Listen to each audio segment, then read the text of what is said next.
Hi, my name is Aysha Saeed. I own a fashion design business. I'm a designer and CEO of my business, and we are located on 109 West 38th Street. And it belongs, I believe, falls under the council member powers district. And I've been in this space for almost 10 years. But the last year, we renewed our lease and our business started to take off, and I signed a 5-year lease with our landlord. Not only did I sign the 5-year lease, I took on additional space and I put enormous amount of money in renovating our space. It's absolutely beautiful. It's the nicest space in the building. I'm so proud of it. And our business was started to take off. This January and February, we had the best sales month ever, only for March to come in and sales dropped 95%. And that's been the case since March till now, because our business is very high touch service. Women would come in for fitting and styling. We used our space for events. So everything we did back then to generate sales, we're not able to do right now. So of course that put me in an extremely difficult situation where I was able to cut back on many of my expenses. The only expense that stayed, that kept me awake at night, was my rent.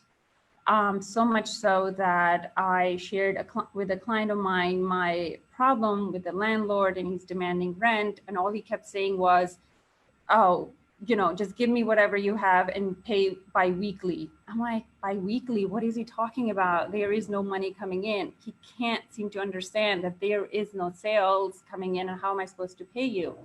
So a client of mine introduced me to CLA program, and they immediately took action. Within, I would say, they asked me to email my lease agreement. Within a couple of days, I received a call from Julia, who took the time, and she went over the lease page by page, clause by clause, explaining to me what the lease was all set up, and if I had is there any way I can get out of it, or whatever the details were.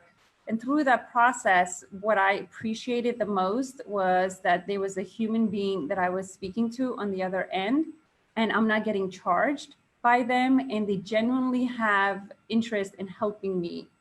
And she was honest, direct, and responsive, and explained to me what the lease said, and also what Governor Cuomo's executive order it has been so far, and how it's protecting the tenants. And that's something I really didn't understand. So she walked me through that process as well.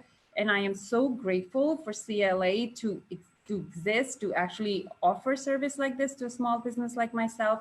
I don't have the means to go out and get a lawyer and fight with my landlord. He has a number of different buildings. He has a lot of assets behind him, and he has attorneys he's working with. I don't have anybody. The CLA was there for me and is for me. And I'm so appreciative for what they have provided to small businesses like myself, a woman, minority, family-funded business. So for them not to continue getting funding from the city is really a shame. That's something that I cannot even imagine why they wouldn't do that. Why wouldn't they do that times like this? We're not in the clear. This is just the beginning of the nightmare that small businesses are dealing with. And we're going to be living with this for the rest of the year and going forward. So we need help, we need support. And whoever's listening to this, you have to listen to our voices. We shouldn't have to march. We shouldn't have to cry our hearts out for you to understand the trouble we are in. And we need the support of CLA and the attorneys and everything that they're offering small businesses.